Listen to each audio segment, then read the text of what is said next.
Padres Hot Tub, everybody.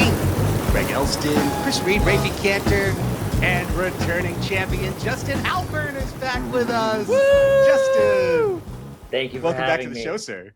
Very excited. The pleasure is ours. The last time you were here, we were celebrating the coming together 2 into 1.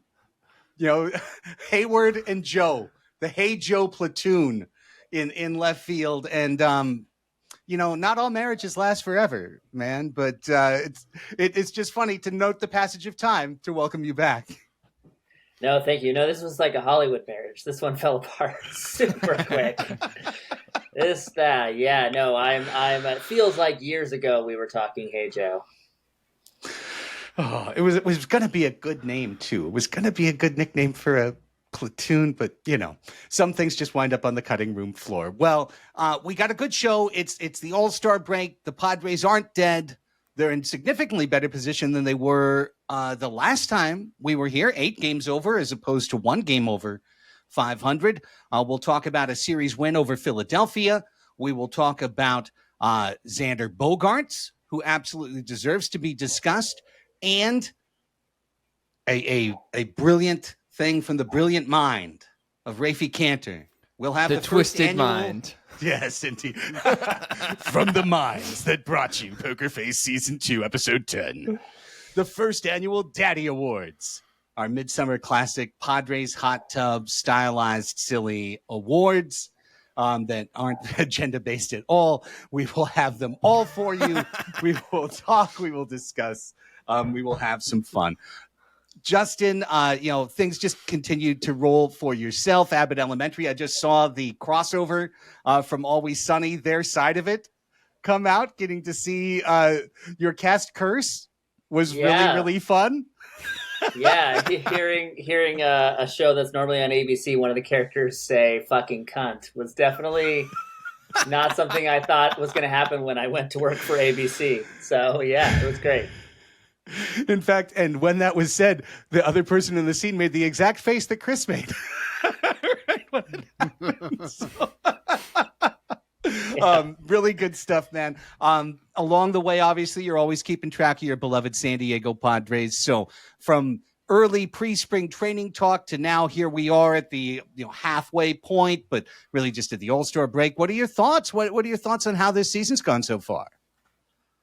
Honestly, I feel pretty good for 2 reasons. The first of which is that we had the one, which I'll now sort of just call like the Jurickson Profar Award, happen to our team, which is that Gavin Sheets came out of nowhere and became just a solid everyday player. I don't know. Raphie, you mentioned this a few podcasts ago, but maybe just the fact that he's had to play against so many left-handed pitchers has made him a better hitter against left-handers. So I feel good about Sheets, who again is under team control for a while.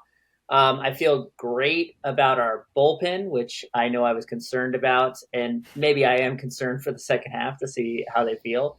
But the thing that makes me feel the best is that, as you guys have said many times, it is so clear what we have to do to get to the next tier. And everybody knows it. AJ knows it. Unfortunately, I think the rest of the league also knows it, which is probably what is, making every single call AJ makes somebody saying it's DeVries or we're not doing it, But I feel pretty good about it. And I also feel like we didn't get that, it may come, but we did not get that panic AJ trade where he does sell off DeVries for a left-handed or a right-handed bat, an outfielder, a left fielder, a DH that maybe is not quite worth it. So I don't know. I feel pretty good about it. Chris, we talked last week about a team that I thought, 5-5 would be perfectly fine as a homestand. I want to give you credit. You shot for the Stars at 7-3. They hit in between at 6-4. The win distribution, as Raphie talked about, not exactly what we wanted. If you were going to win 6 of 10, you probably wanted half of those to come against the Diamondbacks, if possible. Get 3 out of 4 from Arizona. But, look, you don't get to choose. You don't get to pick. So I know we talked about it a little bit on last night's show, Chris, but overall, I thought the last weekend brought a lot of decent optimism. especially coming off of that Saturday night game, man. Really one of the trademark wins of the entire season. I feel like the fan base gets to go into the All-Star break feeling pretty good. We don't get the 4-game winning streak, but, life isn't exactly fair. There's some attrition you must go through. There are some bad days, and today was a little bit of a bad day. But in it against Christopher Sanchez till the very end, Nick Pivetta pitching like the best free agent acquisition of the offseason. There was a lot to feel good. And, you just don't know what's going to happen come the offseason. The only opponent who has zero effect on the Padres playoffs was the Rangers. The Phillies very well could have some weird tiebreaker things. Did we just drop the season series today? Yeah, we did. Wait, today was Game 7, wasn't it? No, wait.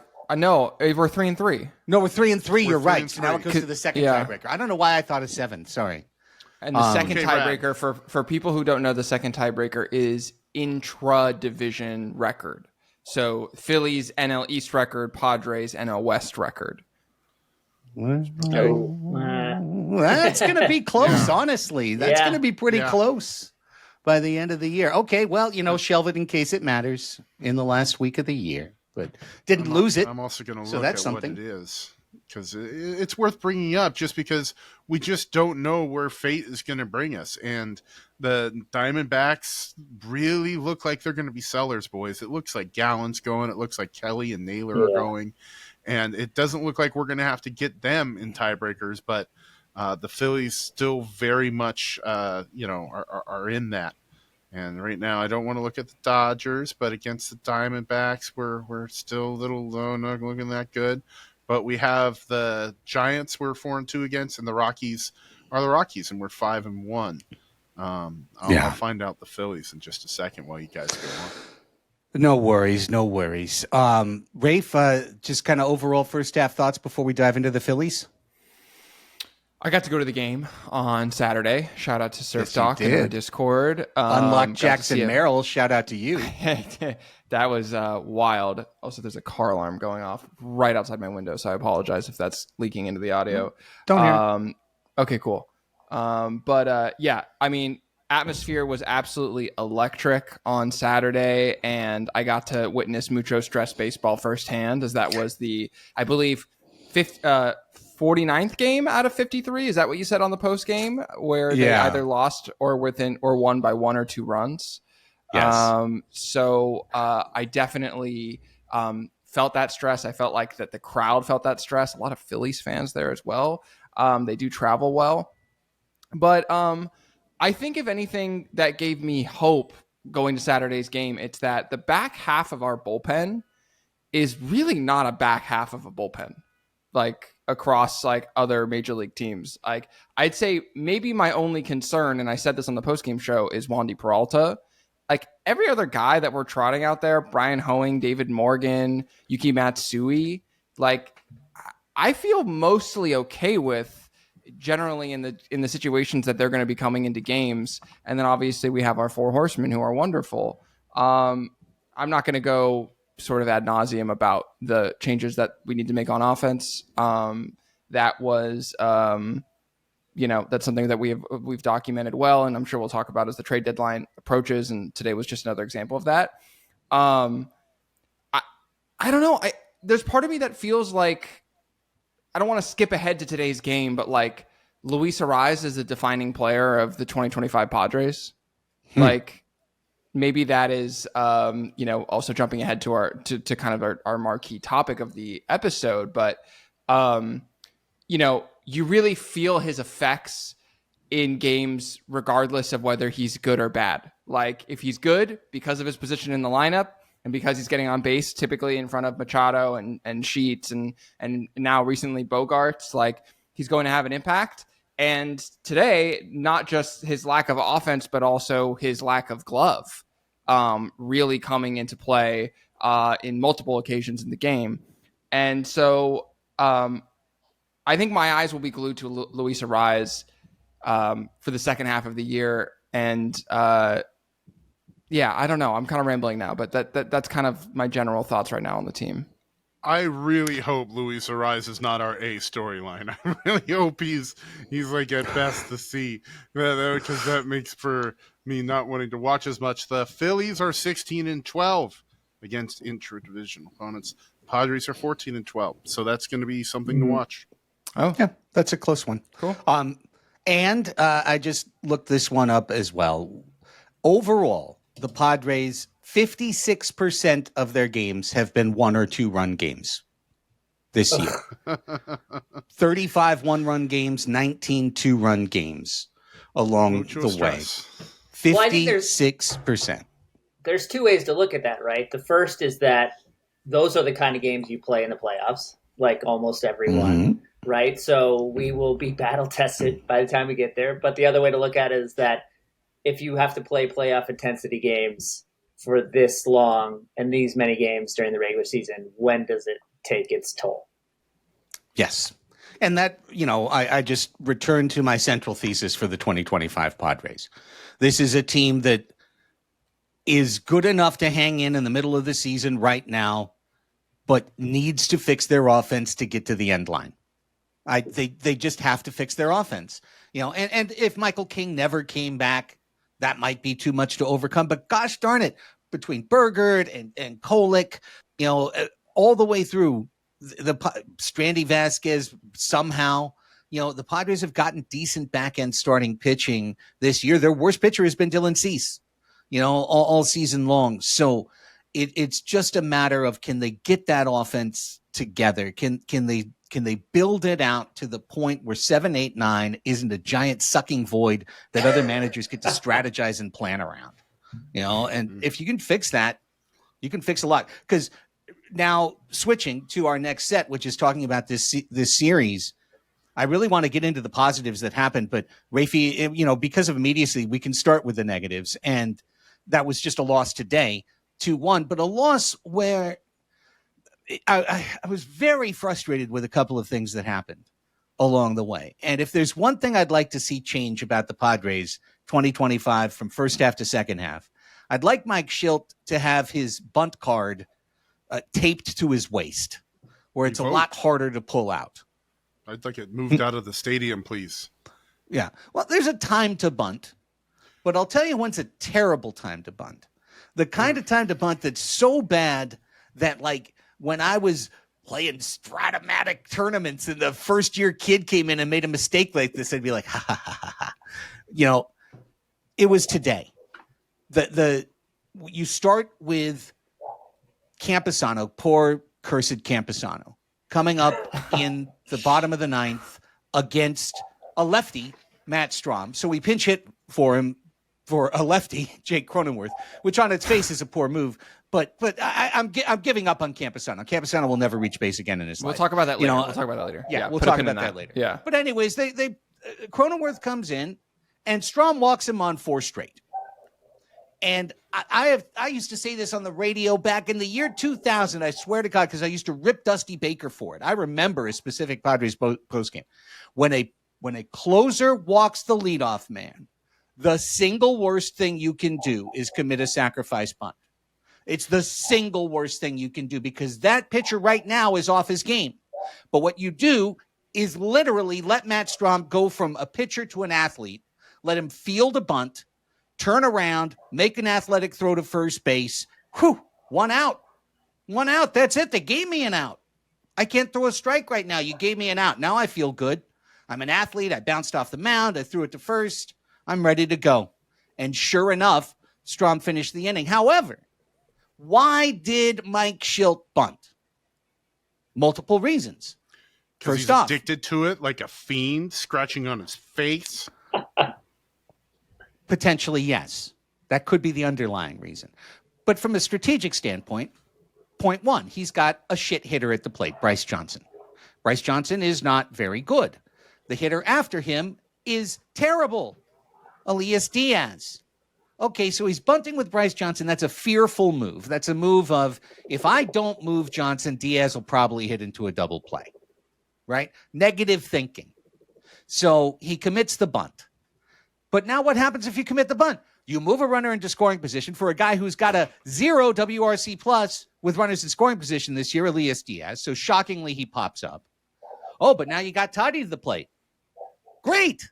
Whoa, brilliant managing. You got Toddy to the plate. One little problem. You emptied first base. There goes Toddy to first. There goes Toddy to first. He's a non-factor. That was, woo, you sure fooled me. I mean, it's stealing candy from a baby. What happened in this game, and then you get Arraez who's out of sorts, and of course he flies out to left field because that's what Luis Arraez has done as much as anything this year is fly out to left field. Earlier he had Merrill bunt. There were 3 bunts in the game. He's bunt addicted, and the bunts have to stop. The bunts must end. Can I also go ahead, just Chris. Real quick, just for context, you can launch right in, Raphie. Coming into today's game, the Padres had the major league lead with the Toronto Blue Jays at 22 bunts. Well, they added 3 more. Well, and I should also say, Craig, it's not just you about to beat up some kid in 1991 in Stratomatic. It's also the computer telling us that actually, if you go through the record of every baseball game in the last 100 and something years, you'll find that if you have a runner on first with nobody out in the bottom of the 9th inning and you're down by a run, you have 30-ish%. You have a 30.7% chance of winning the game. If you then get a runner on second base with 1 out, you have now lowered your chance of winning the game to 27.4%. You have shed 3% roughly of win probability on purpose. And you can say everything you just said, Craig. Well, like you got the bottom of the order up and you want to, you're going to have Elias Diaz hitting in the 9 hole. And so you're going to want to take away the double play ball and this and that and the other. But just like purely from a strategy game point and you take out the intangibles, it is on paper a bad move. And to do it on purpose seems improper. I feel like this offense in some ways has broken Schilt a bit because I feel like he does not believe in his heart of hearts that we can score 2 runs in an inning very often. I think he thinks, and I think because of that, he sees these opportunities and he's like, well, maybe we can squeak to 1 run here and then 1 run a few innings later, and then we'll tie it in the bottom of the 9th, and then then it's a coin flip game and maybe we win. And I feel like that the last 2 months of this offense has brought him to probably his, like, the part of Schilt we all don't like is a little louder because of the last 2 months. Because it made no sense today. All 3 bunts, none of them made any sense. No. We've gone on and on and on again about how frustrating it is to watch and how silly of a thing it is to do to win ball games, to have Fernando Tatis Jr. lead off the game, getting on base, and then just immediately cast away all your momentum by having Luis Arraez bunt. And it's a symptom of him being in the 2-hole. Yeah. Yes. Yeah, no, that's true. And also the way he plays in the 2-hole. For some reason, Luis Arraez attacks the plate differently as the number 2 hitter, and I don't get it. And he puts the bunt in his game, and he just absolutely should never. And it's so deeply disappointing. And as you were kind of alluding to earlier, Raphie, I mean, this was a very Luis Arraez game, from the fly out to end the game to the error that, I mean, it could have been 2 errors, honestly. 2 errors. Yeah. Yep. Yeah. I mean, they gave 1 to Machado, but it was Arraez's mistake. It was Arraez's mistake. So Arraez makes 2 bad plays at first base to remind you what the numbers have told us all the way through. He's one of the worst defenders at any position in baseball. Yeah. I mean, that first error with Machado, I mean, you can say that Arraez is not at fault in that he is, not responsible for his own genetics per se. And the fact that he's 5'8" playing first base means that his reach is also limited. And a ball that even someone like Gavin Sheets, who might not be the best defensive first baseman, but by virtue of him probably being 8 or 9 inches taller, would be able to reach out and grab closer to the ground. So it's not eating up as much air. And you're having to, anytime, this is stuff that like we all learned in Little League too. Anytime you're playing first base and you're coming up on the ball, it makes it way, way, way more difficult to catch instead of reaching it at the ground where it is. And the second one was, you've got Luis Arraez back in the hole, Nick Pivetta coming over to cover first base, and it's a foot race. I think it was Bryson Stott who was racing him to the bag. Mm-hmm. And you're asking Pivetta now to catch a ball over his head, Nick Pivetta, not a small guy, while also looking down at the same time to touch the bag within a step and a half or less of Bryson Stott. So, I don't even know who they credited with the error on that one. Probably Arraez. Arraez got the error on that one, yeah. He did, yeah. And that, of course, leads to the run scoring in the inning, which would prove to be decisive in the game. But Justin, did you hear Tony Gwynn Jr. say this earlier this weekend? He was talking about this exact play, but it was on a play that was completed, that Arraez hates to throw the ball. Yes. He's like, right? He's like, every single time, watch him, he takes the ball and he runs. It's because he's terrified to make that throw. And when he made that throw to Pivetta, he looked terrified as he was making the throw. I saw him. It was like he alligator armed it. It was so weird. And it really is a function of, like, I don't think his athleticism is where you need to be to play infield. It's just not. And I know I think vibes wise, the guys love him. He brings a lot of energy. But it's what we've all said before. It's like, if he isn't hitting 325, what is he doing out there? I want to give the slightest little defense of him, because you're right. He is the ultimate vibes guy, Justin. And at yesterday's game, they had Luis Arraez advanced statistics up on the scoreboard. Petco Park people, don't put his advanced metrics up there. Don't put his F4 up there as he's walking up where it's double goose. Put his batting average up there. Put the boomer stats up there. He needs to feel good walking up. And if you're putting his F4 up there, he's going to feel very bad. Just circling back, it's a small sample size because he's only batted fourth in 9 games this season, but his batting average is nearly 100 points higher batting fourth. He was hitting 361 after they dropped him back down for that briefest of moments. And my goodness, if it's energy, if it's mojo that Luis Arraez feeds off of, let's do everything we can to keep it positive, people. I did have a question, Justin, for you, because for folks who don't know, not only is Justin obviously an accomplished writer, he also is a former college baseball pitcher. And I wanted to ask you, because you actually have more expertise on this than any of us yahoos on this show. Why is it so hard for pitchers to field their position? Well, a few reasons. One, all the training that you're doing as a pitcher, it's changed over the last couple years, but up until, a short while ago, the prevailing theory was you do PFPs, pitchers fielding practice. It'd be like ground balls back to you, covering first, things like that. But you're not training to be an athlete. You are training to be a pitcher. Now things have changed. They realize the more athletic you are, the better you're going to be on the mound. So, that play that Pavetta's making, you see guys like Merrill when he's running in the outfield, his head is steady the entire way that he's running, right? When you're a pitcher and you're running towards first base, it looks like you're in a 7.9 earthquake. The world is going up and down. You haven't really learned you've never made it a point to run at full speed, turning in angles, and keep your head still. It's just something you don't learn. It's not something you're ever going to learn as a pitcher. So you're already taking somebody who is probably one of the lesser athletes on the field, right? And then you're asking them to do something at full speed that requires hand-eye coordination and foot coordination. And it's one of the tougher plays to do. I have fucked that play up so many times in my life, simply because it is just difficult to run that way when you are not an elite athlete. Well, let's put Sunday aside. Nick Pivetta pitched great. David Morgan pitched, I thought, really well. Morahone's earned run streak came to an end because of an inherited runner, which was unfortunate.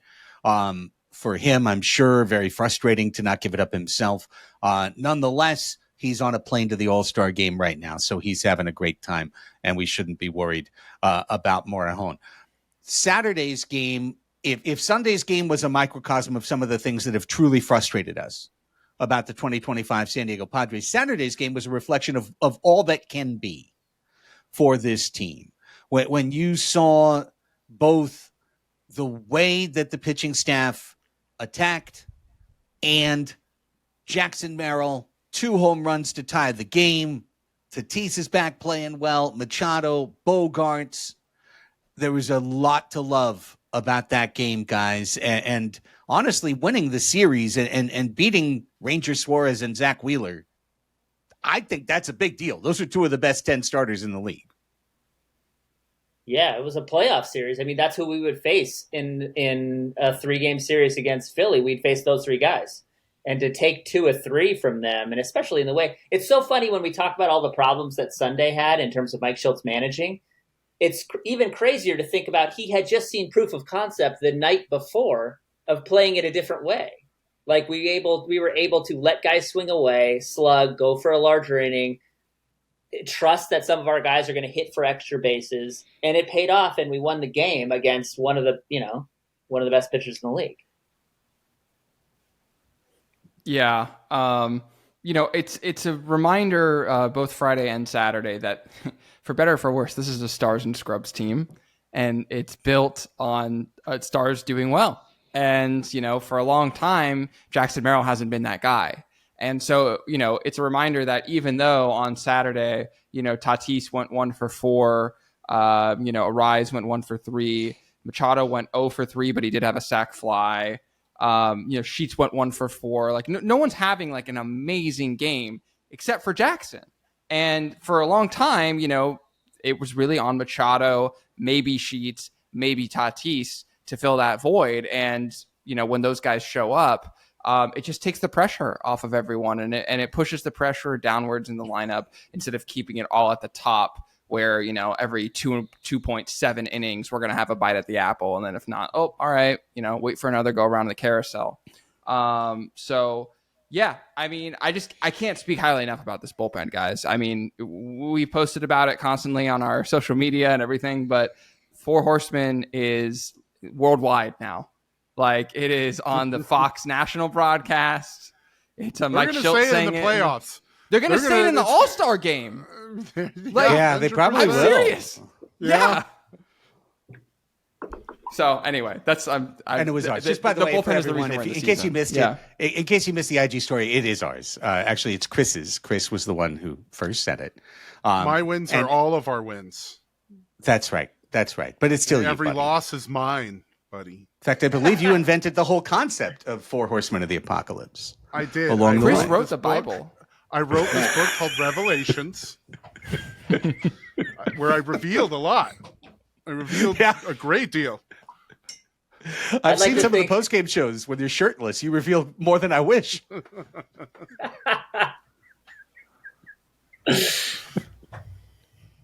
All right. We've talked about the bullpen. We said a lot on the post-game show. I just want to reiterate one thing that we said on post-game shows because this is the main show for everybody. And this is not concerned trolling. This is, I swear to God, it's just reality. These guys are getting ridden so hard. You ride a horse too hard without ever letting him rest, he collapses. Okay, Old West. I've watched enough Westerns. I know this is a fact. So I really wish that Morejon and Adam and Suarez would not pitch in the All-Star game. I fear that they're going to fire in the same inning. Like they're just going to come in one after the other after the other. I fear that Dave Roberts is going to have them each pitch 3 innings. That's going to be it. It's going to be all of it. Roberts is like, pitch against Schmidt-Schmouts. Go get out there. Is your name Sauer? Keep pitching. Because those guys need a rest. They just need a rest. I was actually kind of mildly disappointed to see Morejon in the game today at all. Like, give the guy a break. They've been pitching so hard, so long. But I get it. You wanted to chase and get the season series win against Philadelphia. It was right there up for grabs. But, those guys left today, July 13th, and they will return to San Diego July 27th. So that's 2 straight weeks on the road, going from Atlanta straight up to Washington, down to Florida to St. Louis. That is an ass drag of a road trip. It could be hot and humid. Florida will be climate controlled because they've got the roof. But that's going to be a long ass road trip. And I would just love to see those guys get a chance. Mike Schilt is saying it, by the way, because he said it just a couple days ago. He goes, it's legal to win 7-3 or 8-2. Like, that should be posted in the clubhouse. You're allowed to win by 4. Because this is now 50 of 54 games, that the updated stat, Rafe, of either dropping a game or winning by 1 or 2. Padres have 4 wins of 3 runs or better since I think it was June 15th. So, I mean, that, right? And 2 of those were 4-1 and 5-1. So one of them was the game that Kike Hernandez pitched, that the Dodgers were just like, da, da, da, da, da. So it's wild how much this team has been an engine running in the red, and it's a high performance vehicle, but at some point you got to be able to get into cruise. And I really hope we see what we saw last year, gentlemen, which is after the All-Star break, the offense kicking into a second gear, because if you go look at that 7-2 road trip last year, there were some 8-2s in there when they were out there kicking butt. Yeah. And I know that stretch is coming for the Padres. I think the question is that going to come when the offensive contributors are inevitably traded for? Is that going to come before? Not sure. I did just want to shout out before we move on that first day of the draft was today, Major League Baseball draft. And the Padres, I can't speak to the talent of either of these guys, but they have 80 grade baseball names. Like AJ Preller continues to just draft based on vibes alone. Our first round pick was a guy named Cruz Schoolcraft. Cruz is spelled Kruz. Schoolcraft is spelled like the word school and craft smushed together. He is a 6'8" left-handed high school pitcher from Oregon. So that's all I know. I'm in. Definitely, we did not. Definitely a Ravenclaw. Definitely House yeah, he's got Ravenclaw. a big 100%. Ravenclaw vibe. Second guy. Go ahead. No, Please. I was going to say, AJ's whole strategy, because he knows he's going to trade away these guys, is he wants someone that sounds like they're from a fable in like a 1930s story, where it's like, he was so big he picked up a rock and hurled it over his head 400 yards. He was able, he once hit an apple with a stick and it went over Yankee Stadium. Like, he wants that kind of like guy so that he can trade them away at some point and be like, you got to have Schoolcraft. Oh my gosh. Brandon. I like this idea that AJ Preller is also like Rumpelstiltskin. Like, he's just tricking guys he's just tricking Dick Monfort into agreeing to trade to the deadline. Who was number 2, Raphie? What? Who was number 2? The second name. Well, yes. So we did not have a second round pick this year, but we did have a third round pick, and his name is Ryan Wideman. Literally, yes, he is. Wideman.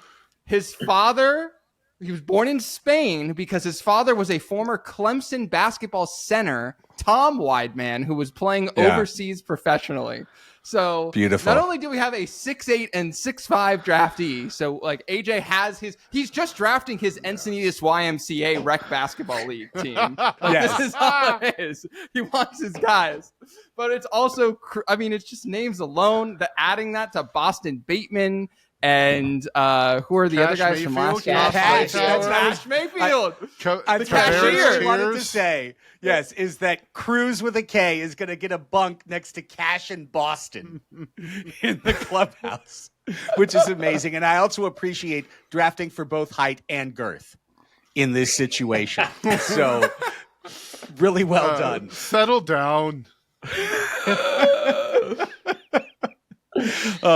Great stuff. as we kind of transition and head toward the Daddy Awards, guys, I'm really glad you put this in. A sentence I never thought I'd say, but there it is. There it is. It's right there. I'm really glad you put into the rundown a separate spot for Xander Bogaerts, because I was going to try and make a point of putting him into the awards, but he's in my awards big time. Yeah.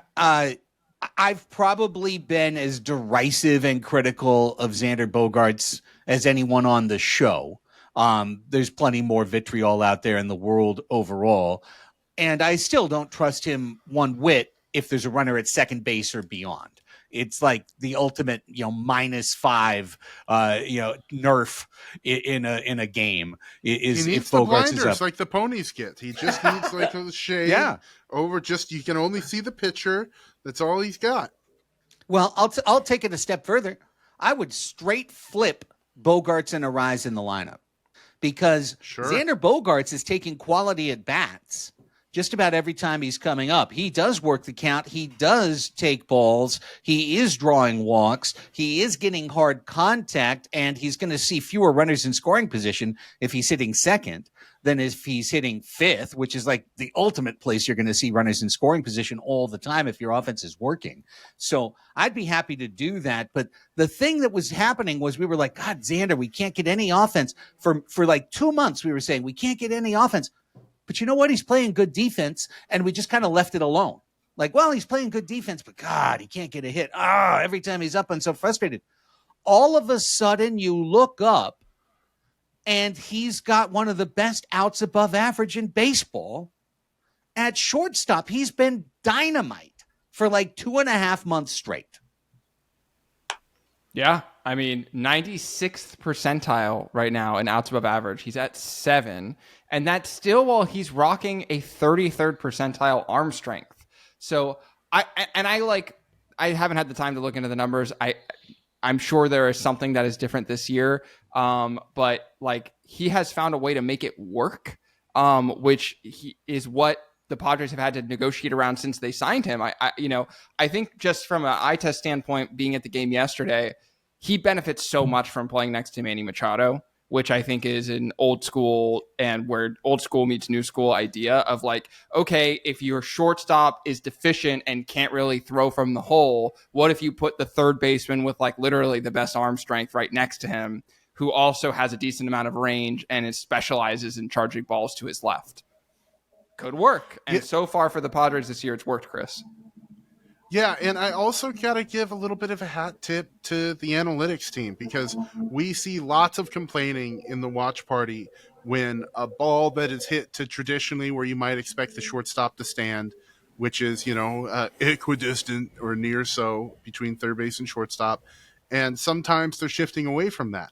But I have a feeling Xander's getting told where to stand on a lot of these that he makes the rangy play that is just within his reach. Like I feel like that's something purposeful within the Padres, because they are a team that seems to have that infield shift on a lot. Well, let me just illustrate one last thing, because I'm officially stumping for this. I think Bogaerts should move up, and I understand the left, right, left. Yeah, who hits third? Is that Jackson then, or Gavin? I mean, Gavin has, get this. No, it's still Manny, probably. Yeah. Yeah, but now you're 3 right. Now I know. Now you're 3 right. Now which the means you're going to be 3 left relievers. somewhere. I just want to say Gavin Sheets has the 3rd highest line drive rate in Major League Baseball right now. So it's not only just that he's found money and he's good and he's hitting home runs. His contact, like I talked about before the year started, like coming in the second half of his year in Chicago, dude started hitting line drives and he has not stopped at all. So like that contact's there, and at least it gives you the shot for the elite right-handed reliever to give up that bomb to Gavin late in games. Yeah, I mean it's a really valid point. Or Jackson Merrill, who should be hitting third. Yeah. Too. If Merrill gets hot, Merrill can hit second, okay, and then we'll all be happy. Well, go ahead, Rafe. I'm going to make your dream come true, Craig, which is that you can do Bogaerts, Tatis, Machado in the lineup 3 righties, because Fernando Tatis Jr. has like crazy reverse splits this year where he's effectively a left-handed hitter. Right now, He is batting. He has an 869 OPS against righties and a 684 OPS against lefties on the entire season. So it's effectively a right-lefty right batting order because he's operating in that way. That's an interesting point as well.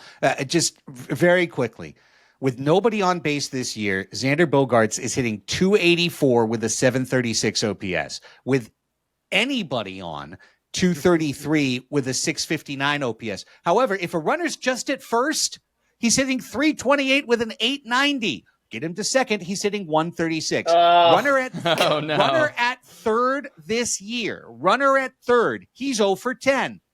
Okay? First and second, 227. Any sack flies?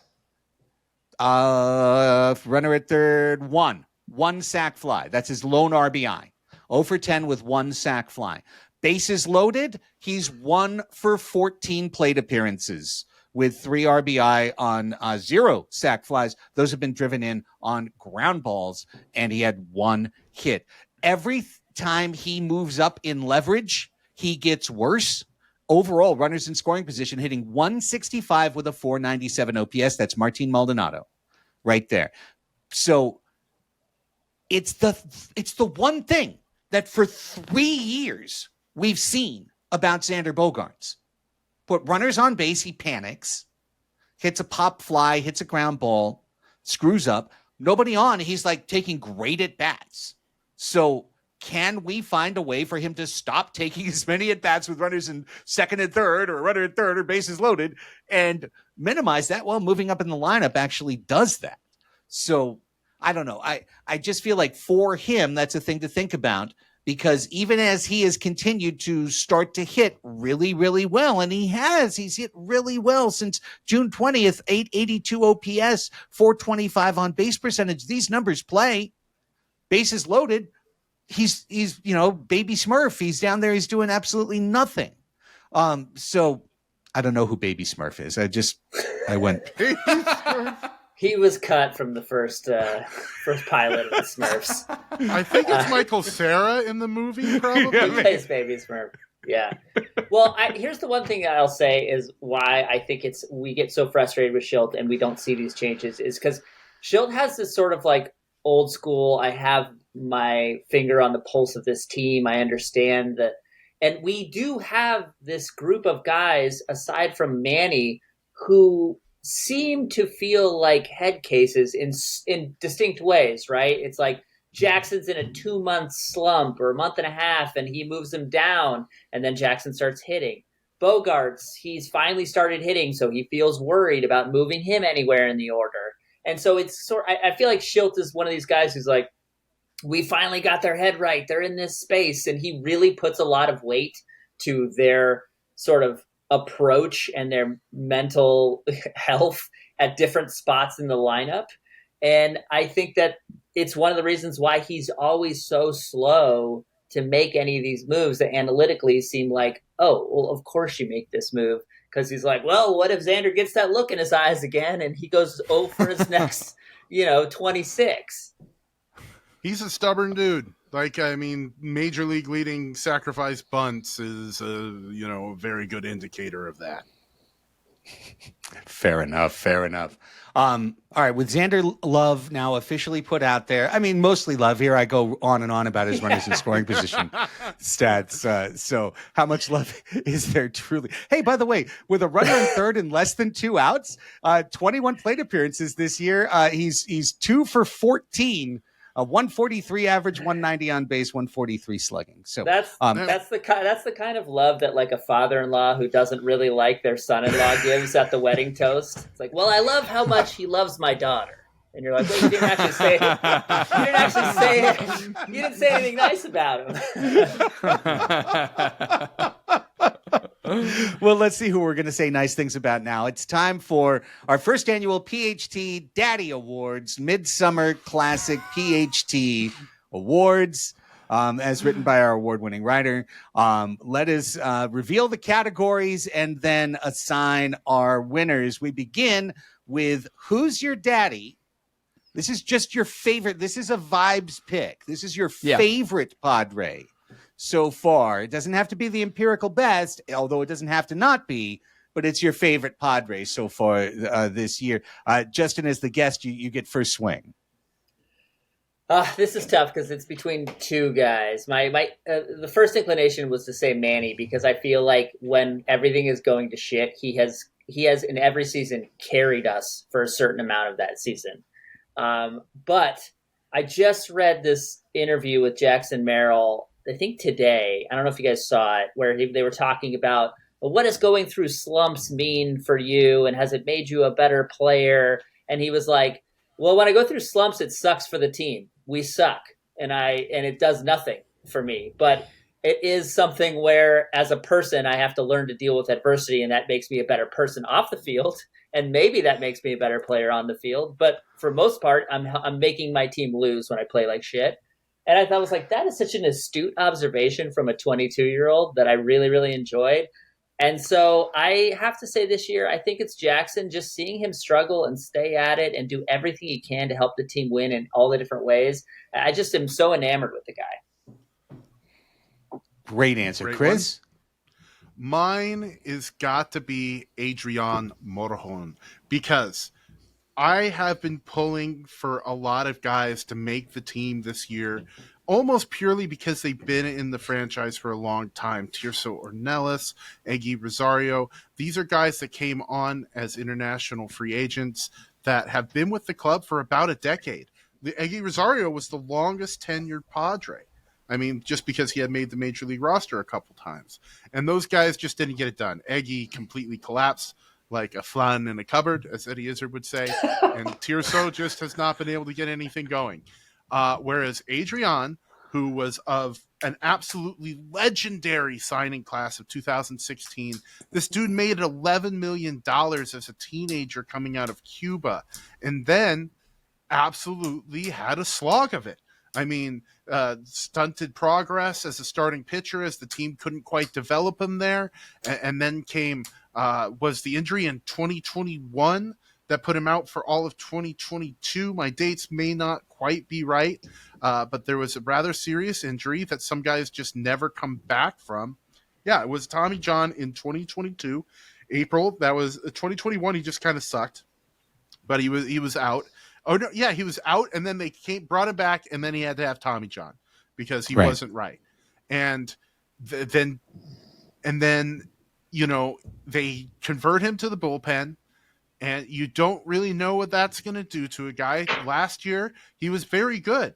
He was dependable. He did a lot. And then this year, have him to come out and be the team's best reliever, get the All-Star game nod, and just come out and pump the crowd up every night that he comes and pitches. I know he had the inherited run score tonight, which might have given Jason Adam the lead back as far as ERA goes. But my goodness, he has been thrilling to watch, and to have one of these guys that they invested in so young and who has been around the team so long. Tatis got whimsical talking about him with one of the reporters because he was just like, that's my guy. Like, we played at Lake Elsinore together. And to have him do that, it's been awesome. So my favorite Padre of 2025 is Adrian Morejon. How about you, Rafe?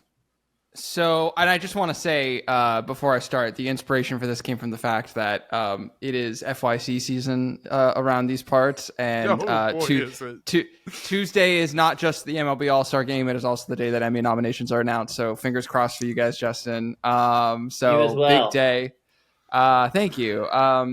So, there are two guys I want to pick for the Who's Your Daddy Award.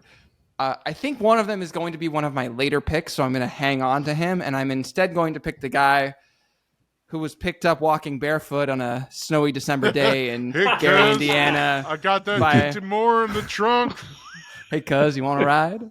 It's Gavin Sheets, guys. I was so skeptical. And I felt my shadow side, my Tevin side in April when Sheets got off to that hot start, and I was like, I was holding myself back, but there was a little part of me that was like, it's just a hot pocket, guys. It's just a hot pocket. Don't make the t-shirt. Don't make the Holy Sheets t-shirt, guys. Don't do it.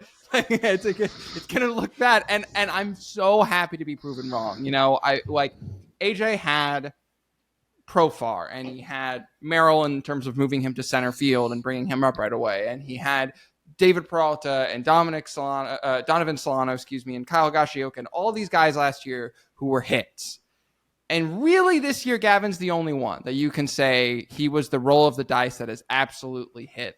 And gosh darn if this team is not where it would be right now, which feels weird about a team to say that's struggling offensively, if they didn't have Gavin Sheets. And we've already talked about it on the show today, but this was not someone who I thought was ever going to be allowed to face left-handed pitching. He was forced to out of desperation by this team because they did not have a viable right-handed option, which is a failure of the organization.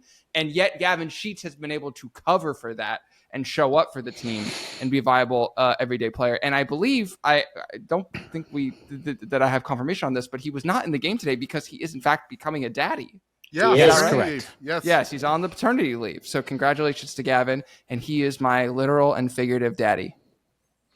Outstanding. I'm last to go, and this does feel kind of like the exposition, and some of these will probably speed up as we go. But for me, it's Pivetta, because he's a surprise addition to this team. We didn't even know that the Padres would be able to afford to add a starter to this team in spring training. They got him on a really creative deal where really he's making $4 million this year between signing bonus and salary.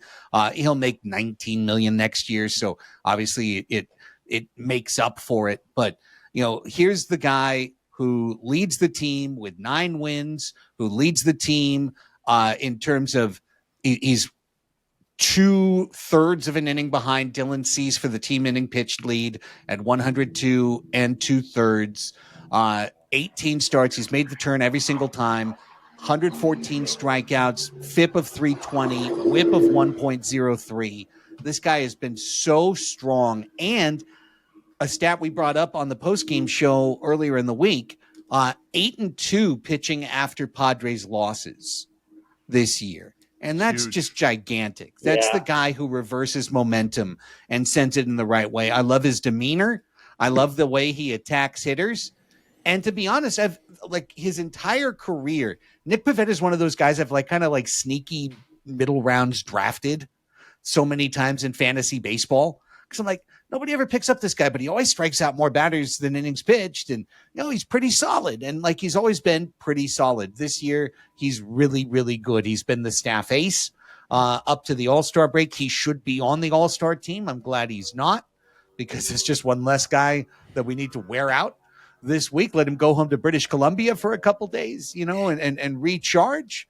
But Nick Pivetta, a favorite for me so far. That's award 1. Award 2 is who's the best so far this year. World's number 1 daddy, the best Padre so far. I'll just go first to keep it real. I think this one will be quick. It's Manny, right? Isn't it Manny? Manny's been the best this year. It's Manny.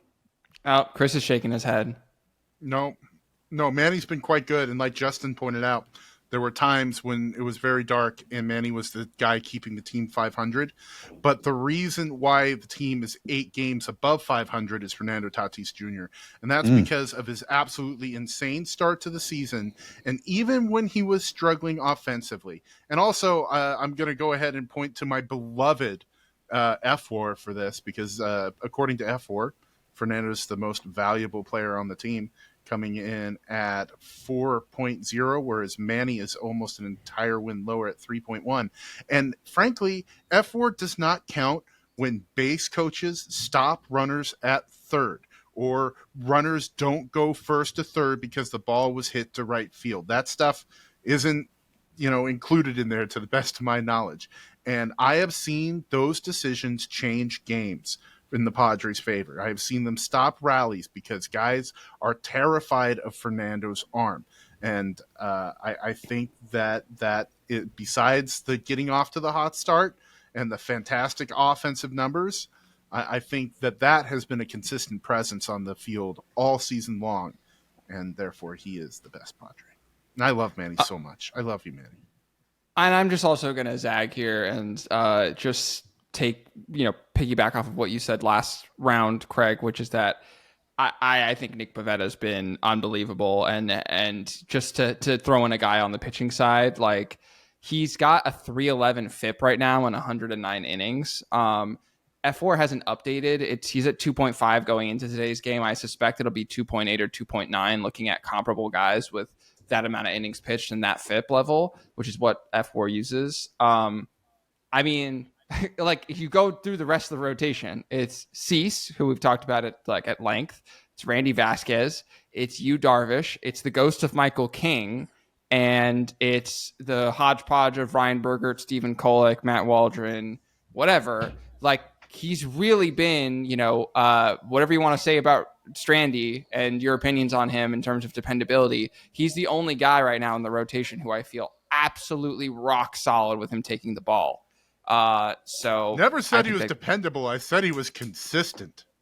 I mean, that's sort of just to even zag further.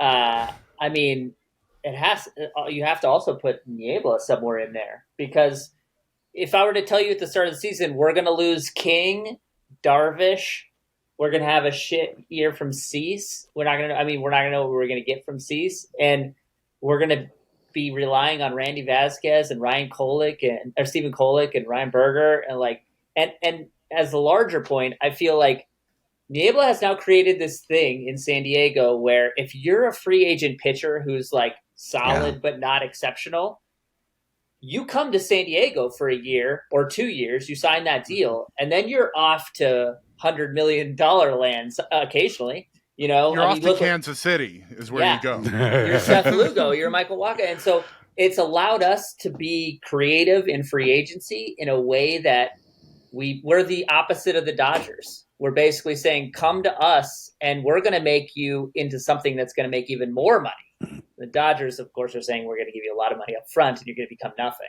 But I think that you got to look at the approach of Niebla and think that he's completely figured out how to maximize every guy that comes our way, except for Dylan Cease.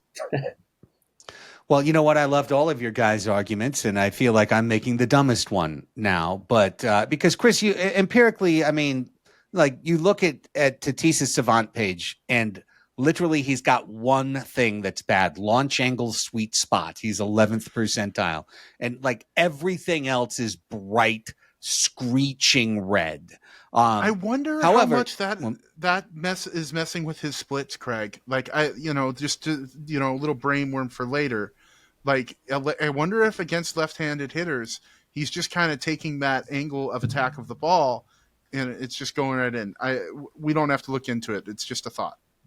I would say ask his daddy, because in terms of who's your daddy, Fernando Tatis Sr., seems to always be the solution for Fernando Tatis Jr. But let me just make a narrative argument for Manny on my standpoint, and we'll move on, which is that, yes, Tatis has had the best balance of offense and defense, and his defense has never wavered. Manny has had one of his worst defensive seasons. However, he has settled down. Over the last month and a half, he settled down. Today, he got an error, but we all know Arise really was the error.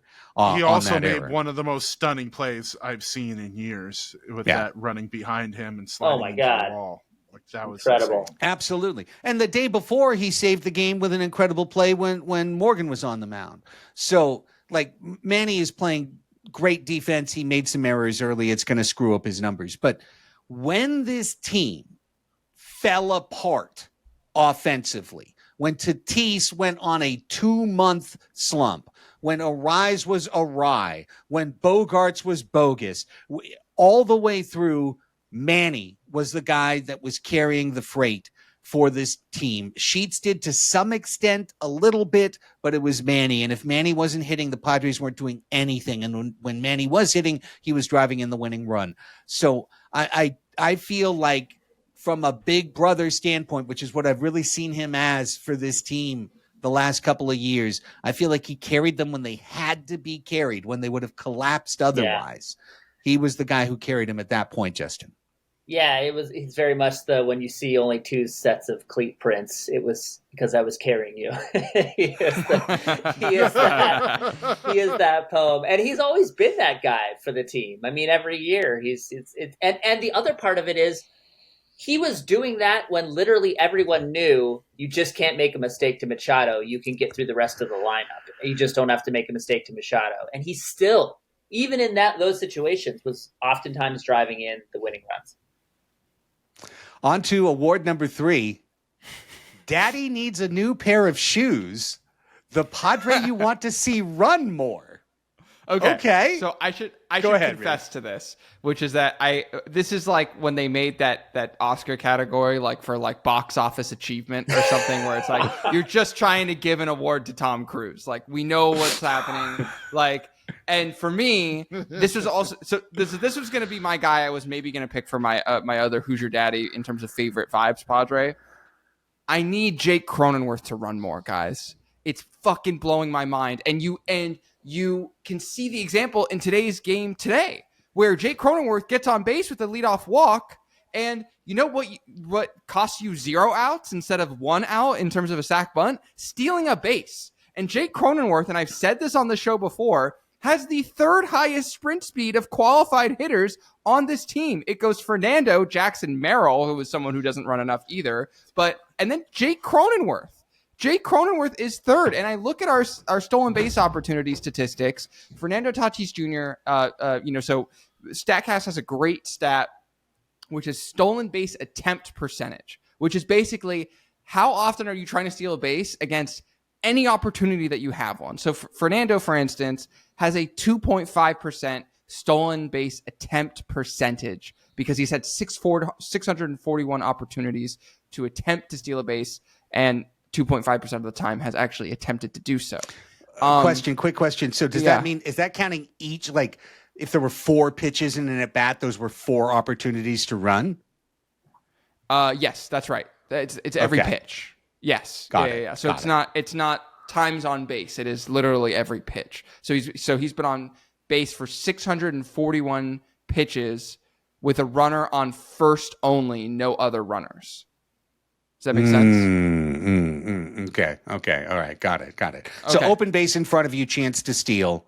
And whether you're on second with an open third or on first with an open second. And did you go or did you not? Got it. Precisely. And I believe this statistic actually is only for if you're on first base with no other runners in front of you. Okay. So it doesn't even take second base into account. Which is funny because he's stolen third a lot this year. But anyway. Yes. So Fernando has had 641 stolen base attempt opportunities. He's attempted to steal 2.5% of the time. Jake Cronenworth has had 363 stolen base attempt opportunities. He's only tried 0.6% of the time, despite being the 3rd fastest guy on the team. So I don't know. Again, I have a little bit of ulterior motives with this category, but like they need to unleash Jake Cronenworth and let him run the bases, especially when he's been hitting towards the bottom of the order, guys who have very little opportunity to hit home runs, and singles are going to score him. So, and he's a guy who has like a 360 something on base percentage. So anyway, unleash Jake. That's all. Justin? A variation of this, which is that I don't understand why, if Schilt is the old school, we're going to bunt him over head coach, he also doesn't take the other aspect of that old school coaching, which is hit and run. I don't understand why we don't hit and run more, especially when we're a high contact team that doesn't strike out a lot. Like, I just don't understand why that's not at least what we're trying to play at some point, especially at the bottom of the order. When we get, somebody gets on and Jake's up, or Bryce Johnson is up, and somebody, it's like, so for me, I think, I would also love to see Jake run more for the exact reasons that you were talking about. So I could watch Diaz strike out with him on second base. But I do think I wish we hit and run a little bit more. It seems like we're kind of built for that, and when we do it, it seems to be effective. I don't recall any time this year when we've hit and run where somebody swung through a pitch and we've been thrown out at second. So I've seen a couple of weak attempts, but I don't remember that specific thing. Yeah. Well, my answer to this is simple. It's Jackson Merrill. And it's an interesting thing that you posit, Raphie. I just have to throw out there, his career high for stolen base attempts is 7. And he's done it 3 times. I mean, that's the most he's ever tried in his career. So I don't think Jake thinks he's a base stealer, and he might be fast, but is he good at getting a jump? And that's a different skill, getting a jump as opposed to just straight line running. He might be shit at getting a jump. Or else otherwise he should really run. Jackson Merrill should run. Jackson Merrill is really, really fast. He's got the same number of stolen base attempts as Jake Cronenworth. That's a problem to me. So run, Jackson, run. Also, get on, Jackson. Reach base, Jackson. Please reach base. And then you can run. Those walks have been nice lately. Chris, I think still to answer on this one? No, we're the same. You and I are Jackson Merrill. Okay. I mean, he stole 16 bases last year, attempted nearly 20 at 19. This time, he's stolen 1 base and attempted 3. It's malpractice because Jackson was also my choice to lead the team in stolen bases this year. So it's been pretty frustrating to be proven so completely wrong. And in order to come close to last year's total, like the pace is going to have to accelerate insanely high. I think he's done an okay job of getting on base. His on base percentage is the exact same as it was last year at 326. So no, cosign Craig, you and me are buying that house and those pairs of shoes. Okay. All right. Blue suede shoes for Jackson Merrill. All right. On to our, I think, one position themed. It could be so. I don't know. Maybe we'll all have different problems, but this one's called daddy issues. Guys, this is the Padre you have the biggest problem with so far this year. the one who you don't want to return daddy's calls and texts. Chris, would you like to lead off? This would have to be my father. I'm not just not going to go there. It's so friggin' easy. It's so friggin' easy. It's the guy that never should have been on the team because all the other ones are gone.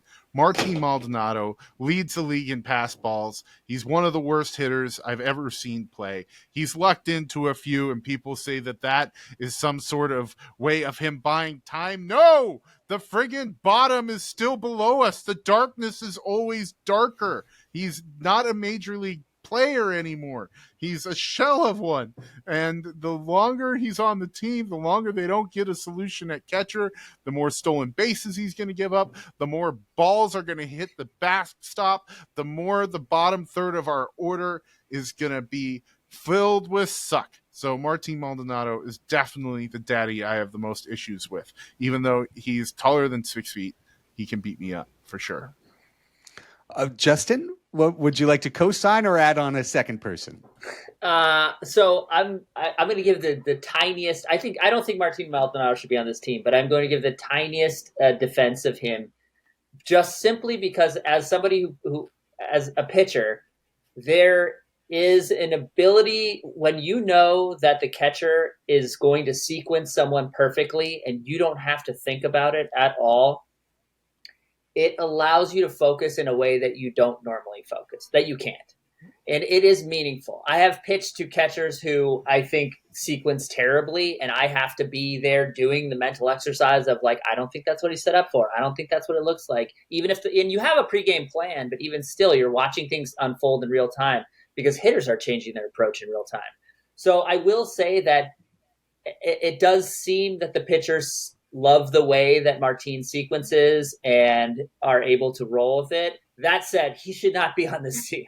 There's no way. He has sequenced Dylan Cease to a 4.88 ERA and a 3.9 record. Well, Dylan has 2 pitches, so if one was not, it's a 2-sided die. Yeah. It's useless. It's not sequencing if it's simply a switch that flips up or down. But that said, for me it's Diaz because it's Diaz and Maldonado. Both of those two are just black holes in the lineup, like to the point where you just know that Craig, you said this on a podcast on an episode like a while ago, but you were like, they've gone 5 for their last 33 and they're going to go 5 for their next 33. And that is exactly what has happened. You called it exactly. And it is so painful. We know it's happening. And I can tell you what, when we start to get into these high leverage games in August and in September where things are getting really close, they are going to be shameless. It's like watching an NBA game where they do hack-a-shack or they're fouling the terrible free throw shooter. They don't do it early in the season because they just want to see the rhythm of basketball. They'll walk 1 to 2 guys to get to him. And so I just think it's it is killing us to have these 2 guys behind the plate. Moldy ass.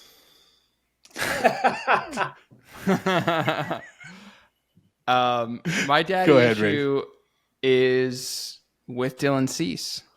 Good one. We're really lucky with Nick Pivetta that he's come through. Michael King hasn't been healthy. Yu Darvish is just finding his way back. Dylan Cease is supposed to be the guy. We traded for him to be the guy. And when we were watching the guy pitch NLDS Game 4 together, Craig was playing Waffle on his phone because he could not bear to watch what was happening. So, look, I've defended Cease, and he might show up later for me in one of the remaining categories, to be honest. But because, his underlying peripherals still aren't terrible, but you have to go by the results. This is an award show. It's a results-based business, and he's been disappointing. A 4.88 ERA is unacceptable for the guy who's supposed to be your ace. You can't, put any shine on that turd. So, Dylan Cease. Outstanding work, and allow me just to finish with the 4 sick horsemen here, 4 just modeled ponies. And toss in Arraez. This is just the worst season of Luis Arraez's career. And I just did the thing on Savant where you press the play button and watch the sliders move. Because I wanted to test the theory. Wait, is it really? I mean, guys, on xwOBA, this is by a mile the worst of Luis Arraez's career. He's 12th percentile in xwOBA right now in Major League Baseball. And for what he's supposed to do as a hitter, he is truly killing the San Diego Padres. But just very briefly, okay, on the Savant page, batting run value, this is what he's supposed to be, 21st percentile in baseball. Running value, 30th percentile. Fielding, 7th percentile. xwOBA, 12th. X-slugging, 14th. Exit velo, 5th. Barrel percentage, worst in the league. Hard hit, worst in the league. Bat speed, worst in the league. Sweet spot used to be 100% 2 years ago. It's down to 66%. He's 100% in squared up, 100% in whiff, 100% in K. But that is it. And as you said, Justin, earlier, the version of him that's hitting 279, it's just a useless player. 325, he's providing value over his weakness. But at 279, it's just the weaknesses. And the singles have to be perfectly placed for him to provide any value at all to the San Diego Padres. So I think this is a great kind of nasty quartet, sadly, that we've come up with here. But it's illustrative of the problems that this team has had. They've had some real lows to go with their highs. And to me, Arraez in his walk year, his contract free agent year, who wants this kid on their team? I'm afraid we're going to get him as a mercy pickup in the offseason because nobody wants him. And I don't know that I want him if he keeps playing like this. Well said. Okay, to the next award then. We move on to Daddy Knows Best. Something I'm familiar with. What has been the coaching staff's greatest in-season adjustment? Okay, we've already gone around the horn, so Justin, it's your turn to lead off again.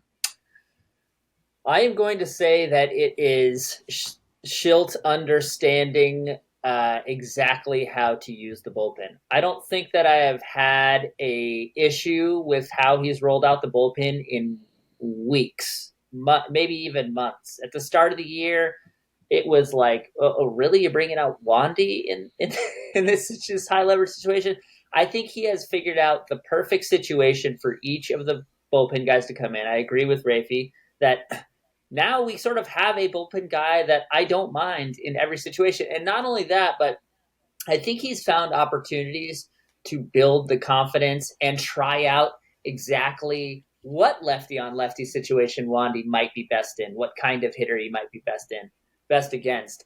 So I really have been impressed with the way that they have progressed the bullpen and also figured out how to use the bullpen. Chris? Mine would be an adjustment they made and have subsequently abandoned with Jackson Merrill's slump, and that's they dropped Luis Ariz out of the second hole, and they put him down to fourth. He started hitting again, and then Jackson didn't prove to be quite as reliable as they would hoped. You know, his batted ball data was looking pretty good, and then he was just terrible for a long time. And they dropped, and they learned the wrong lesson. The wrong lesson wasn't that Jackson needs to bat second, even though once he is returned any close to normal, I hope they do it every day. The lesson was Luis Ariz needed to be dropped down. And I'll always tip my hat to John Procoda, who on the day they traded for Luis Ariz said this guy is a 5-hole hitter. Just because of the situations that he would come up and see, and his slugging percentage being so low and the walks being non-existent, but he always puts the ball in play, which is something that's going to lead to sac flies. And, some batted ball event luck, just baseball being random and having to pick it up and throw it. So Daddy knew best when he got Luis Ariz out of the second spot in the batting order, and they should do that. And I said this on the postgame show and got a lot of crap. I don't care who's in there. I said Elias Diaz. Yeah, well, that was silly. You were being a silly, I was having a silly brain goof. aneurysm. I truly don't care. If it's not a Luis Ariz, I'm happy. It could be anyone else. It could be Bryce Johnson. They could put Nick Pivetta in the 2-hole, and I'll be happier. This man's gone too far. Rafe? This is a coaching solution to an organizational problem, which is that and this is something that I think will not continue to happen, but I think out of desperation has happened, which is that they've put Gavin Sheets in left field and it hasn't been a disaster. He's actually been fine. And that was a coaching solution to, they have fucked us and we do not have a right-handed power bat to put in the lineup. And we need to find a way to get this kid's bat in every day. And yet he's supposed to be our designated hitter. And it's literally like the scene in Moneyball with Billy Bean and Ron Washington showing up to Scott Hatterberg's house and be like, how hard can it be? Tell him, Wash. It's incredibly hard. And he goes out there, and aside from one dent in a Qualcomm ad on the left field banner wall, he's been fine. Like, he's really like... Left field is not hard to play in Petco Park relative to other left fields. He's right now a 32nd percentile in outs above average with an above average arm on StatCast. So, like, he's not unplayable out there. He's fine. And for a temporary solution, while hopefully AJ Preller is unfucking the problem that he's fucked up right now after the draft is done, he can go make some trades. Then we will have a legitimate left fielder, and hopefully they will find a way to continue to have Gavin Sheets bat in there every day. So that's my in-season adjustment. I'll tell you who is better than in the left field is fucking Soto. Yeah, fair choice, 100%. Yeah, and he's also better by outs above average than Jurickson Profar, who was only 7th percentile last year, getting -7 outs above average. Now, the sample size is still small, and with defensive metrics, that's very, very important. However, it brings up the exact same point you just illustrated, Justin. He has not been worse than recent memory. Right. Yeah. Well, I think Justin made probably the best overall point in terms of Schilt's bullpen usage has been outstanding all year long, almost impeccable all year long. And Niebla deserves a ton of credit for that, obviously, as well. So I'm just going to piggyback off you, Raphie. I'd pre-written all of these before the show started, and mine was very, very, very similar to yours. Just instead of left field, just playing Gavin Sheets full-time. And that was something that I advocated against multiple times. I still know the Dodgers would have never given him that opportunity, but he's taken advantage of that opportunity. And while it's a little bit shiny when people go, oh, he's got reverse splits. No, he doesn't.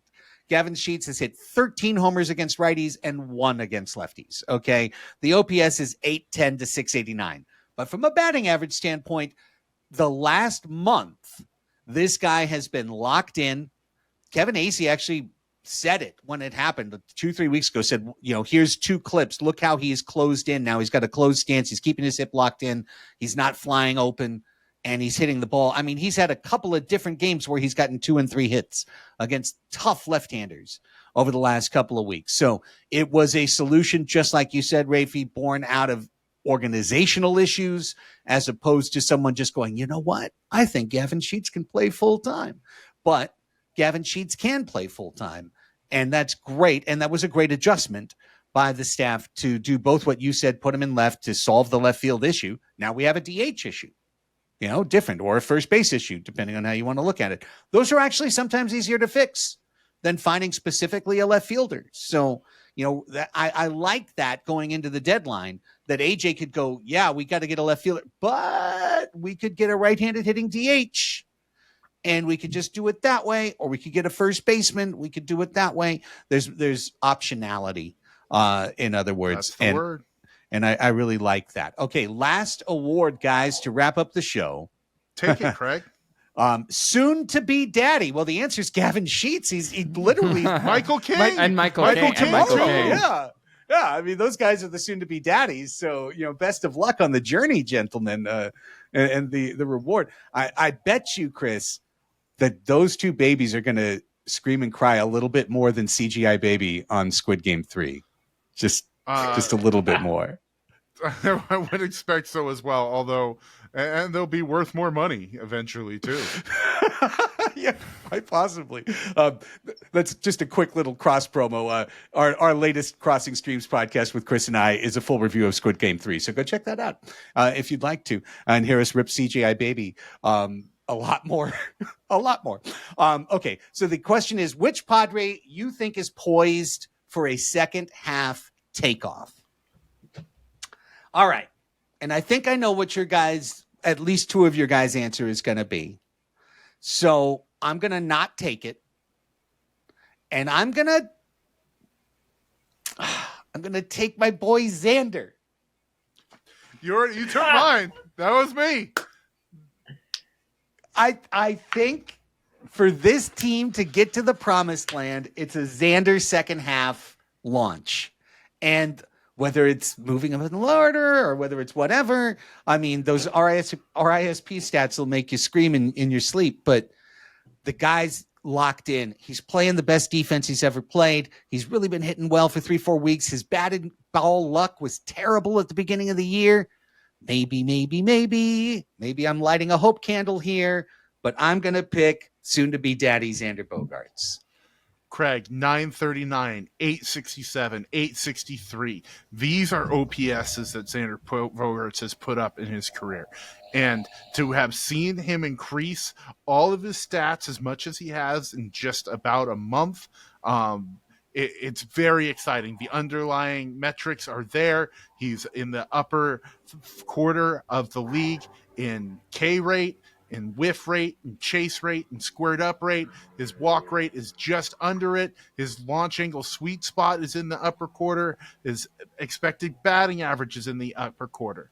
I think that it leads, all this stuff leads to him going the real. If you look at his rolling ex-WOBA, changing it from every 250 at bats on May 8th, that number was 294. And then today it's up to 352. That's a 100-point increase. I don't have his expecting batting average in front of me right at the moment, but I will bet you he's still kind of underperforming it. Coupled with the defense, this is a dude we signed to be a star. Padres fans have not seen him be a star for longer than a few weeks.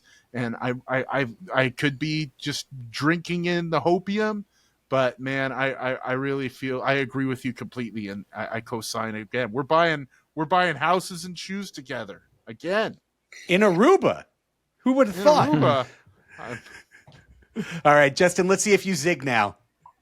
No, I think that it's going to be Jackson Merrill. And I think Bingo. that because I think that this guy loves competitive baseball. I think when the tension gets there, when those August games are there, I think he genuinely loves it. He feeds off of it. He's shown it before. I think there's no surprise he went through a sophomore slump. It's a long season. But I think this guy loves playing meaningful baseball, and I think that he's going to put together a really great 2 months. Leaves you, Rafe. All right. So I'm going to zig on the zig, run the football here. Occam's razor. It's Fernando Tatis Jr., guys. Come on. All right. He had a 817 OPS on the year so far, but if you break that down between March and April, he had over 1,000 OPS in March and April, and then in between May and June, he had a sub 700 OPS. So, I mean, like, he's clearly capable of turning it back up, and it's worth saying, I know July is only half of a month that we have tape on so far, but he's up to a 993 OPS in July, and it's really, you have been able to feel him heating up as it goes along. So this is still a guy who is capable of playing at an MVP caliber, and I think the more time we get from that, ball that hit him on the forearm in May in Pittsburgh, and he's going to be coming off of an All-Star game appearance and everything else, it's Fernando Tatis Jr. And that was the last category. I did want to say I was trying to figure out a way to get in the category of daddy's just left for a pack of cigarettes for a player you want to be traded most. But then I was like, can we? That's kind of wishful thinking. And I'm like, okay, well, maybe we can do dad who you want to leave for a pack of cigarettes in terms of guy you want to be traded to the Padres, but that's going to be stepping on our I'm sure weeks-long deadline coverage that will be coming up in the next 3 weeks. But I will give it to Justin since we likely won't hear from him in that time. Justin, is there anyone that you really want to see on the Padres come trade deadline? I know Sean Murphy, we're not going to get him. So, but it just never say die. The thing that I want to just put out there to AJ and to the world is that we don't need an all-star catcher and an all-star right-handed bat who can play left field. We just need a league average one, or even a league slightly below average one. We just need that. So if that means we part with Brandon Nett, or we part with one of those other guys to get that, then that's fine. But I just want somebody that I know is not an absolute out the second that they stand up at the plate. What's the craziest thing over all this? I was digging into these RISP stats while we were doing this. I actually almost can't believe this, guys. As much as we hate Moldy Martin, did you know that he's actually doing? I'm not even going there. Against left-handed pitching, 275, 341, 400, 741 OPS this year. Against righties, 135, 163, 247, 410 OPS. If you could somehow get a left-handed hitting catcher that was taking all the at-bats against righties, and then you dumped Diaz. That's not how they do it, though. They would have Maldonado catch no matter who it was. That is just largely irrelevant into how they decide how he plays. You're right. Well, it's just that damn sequencing. If we could just get the AI online and turn Martin Maldonado into a fucking computer program, we wouldn't need him around anymore. We could just plug it in. Can we run the Maldonado sequence, please? We need Maldonado in a big tub of water with a friggin' colander on his head with a bunch of battery cables hooked up to it. That's what we need. And then the Padres are World Series champions. Initiate the Maldonado sequence. All right. That's it for this one. Justin, thank you so much, man. You're always so generous with your time, and we really appreciate you having on and having a great time talking ball with you. No, thank you guys. As I've said many times, this is one of my very favorite podcasts. I think you guys do an absolutely fantastic job, and it is a pleasure to be on. Thanks for having me. Thanks, Justin. Well, we don't have any post-game shows this week until maybe Friday. And I don't think we'll do an all-star reaction show unless something like horrible or great happens. So, I'd really prefer not to think of either one of those outcomes, to be honest with you. So that'll give us a couple of days. But nonetheless, we'll be back full strength next Sunday, and hopefully some winning post-game shows from DC. On the way out, we didn't do one at the very beginning, but if you've made it to the end of the show, we say thank you so very much. If you can do a little bit to help us out on the free side, if you're listening to the podcast, please 5-star rating, rate and review. If you're watching on YouTube, the old thumbs up, give us the like and the subscribe, comments to drive engagement. Amazing. Want to take it to a next step? Patreon.com/Padres Hot Tub. Just today, $5 patrons got access to my ballpark tickets. I've said, who wants them? And we had somebody go to the game for free today to go see the Padres and the Phillies. Happens all the time. Ticket Marketplace. Raphie found tickets for this weekend's series right away. Incredible resource. Find out. There's so many great things. Patreon.com/Padres Hot Tub. And then you get all of our other shows as well. All of our post-game shows that are live, our group therapies that are live, and everything else. So check it out. Okay, that's it. Thank you for watching. For Justin Halpern, Chris Reed, Raphie Cantor, I'm Craig Elston. Go Padres!